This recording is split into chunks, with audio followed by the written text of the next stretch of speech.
What's going on, everybody? Same clothes. I thought of this video at the end of the other video, so I'm doing it right now because I'm driving and what else have I got to do? But at the end of that other video, if you watched it, it says, is this the new normal? Will dealerships, I'm kind of asking this as a question, and I would like to have your opinions in the comment below. Will dealerships ever have a large amount of new vehicles on their lot again?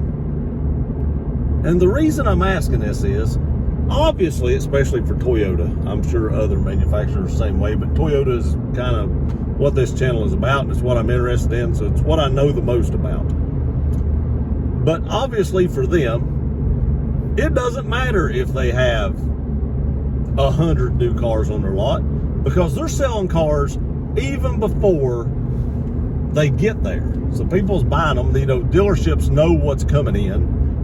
I even seen on their website to where they're now posting vehicles on their website, like the dealership site, that hasn't even got there yet. Like Tundras, Tacomas, 4Runners, Highlanders, stuff that's not even showed up. This is just stuff that, hey, this is coming. If you want it, you can come to our dealership, buy it, and it will be here in the next few weeks. We know it's on its way. It ain't here yet, but hey, you can still come purchase it. And I'd never seen that before. I'd never seen dealerships put stuff on. Now, I know that people could do that. I know dealerships knew what vehicles were coming ahead of time for the most part, and people could still purchase those. But I've never seen them list those vehicles on their website as coming soon attractions, kind of like theaters used to do for movies. So obviously they can do that and still make money doing that. So does it make sense for them to keep all this overhead on their lots when they don't necessarily have to?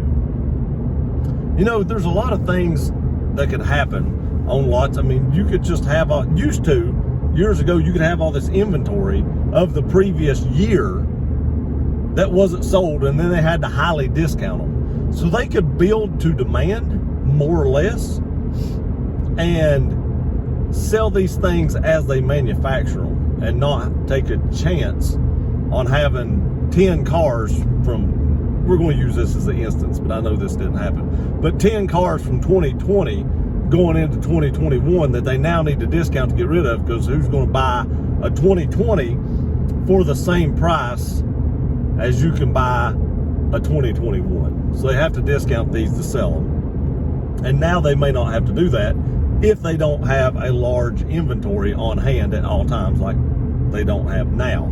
Of course, now it doesn't matter, because a 2019 with 30,000 miles on it is going for $2,000 or $3,000 less than a brand new one. It's just the 19 you can pick up today, and the brand new one you may have to wait a month.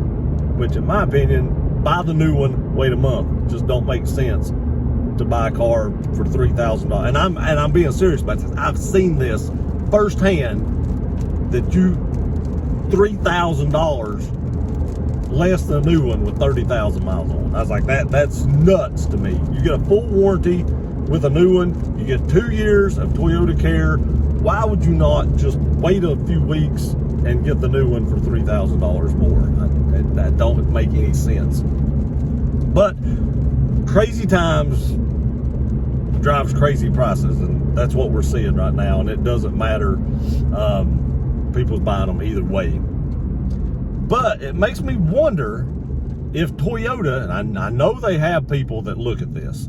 They have to. You know, every manufacturer does. Is looking at this and they're thinking, we're selling all these cars, and they're selling before they even get there. So why keep large amounts of inventory, like I said before, that they may have to discount, that now they don't? So if 2020 has taught the auto industry anything, it's probably that they can build more to demand and still make a profit, if I was guessing. Because they're selling everything before it gets there anyway. So what difference if it's sitting on a lot or if it's sitting on a truck? If it's sold, it's sold. It doesn't matter. So in Toyota's eyes, the profit's there either way. Now, of course, you may get some people that may go to another lot. Like, let's say I was looking for a new Tundra. But let's say I was. And they didn't have it. But my second choice was like a Silverado, just for instance. And Chevy had a Silverado. Now that might persuade some people to go to the competition versus buying their first choice, if the narrow margin is just this big about which one you'd rather have. They may lose some sales that way. But there again, if you're still selling every single thing before it hits the lot, what difference does that really make? If one person goes and buys something else, but the truck he was going to buy, the next guy that walks in buys it, does it really make that big a difference? I say no, because you've still sold that truck. So is this the new normal? Is this what we're going to see from here on out? Are you really maybe not going to be able to walk into a dealership, see that truck, test drive that truck, and then decide if you want it? Or are you just going to be like, hey, this is the one I want. You have the color coming in, so I'm just going to go ahead and buy it. Now, I am assuming that even if you say you want this, I don't know this, I may find this out in a little bit, but if you say you want it and it comes in, you test drive and you hate it, I would imagine you can still back out because they know they're going to be able to sell this vehicle, whatever it is, because they're all selling. So I would assume, there would be some kind of stipulation that says, hey, if I don't like this, I could possibly decline it. Just guessing. I don't know that. Like I said, may find that out sooner than later, but right now I can't give you the honest answer about that because I don't know 100%. But it kind of sucks to think, like I said, that there could possibly be a time when you walk into a dealership and have to purchase it unsight unseen. A lot of auction vehicles online are done that way. You buy cars from Carvana and other places that way, sight unseen. And there again, they have stipulations that if you get it and don't like it, you can return it. So that I could definitely see this being the new normal. And I'm not happy about it because I like going to car lots, especially on Sundays when they're not open and all the, I call them like buzzards because they're like, all the buzzards aren't there to swoop down and, run right up to you so you can actually breathe while you're looking at something.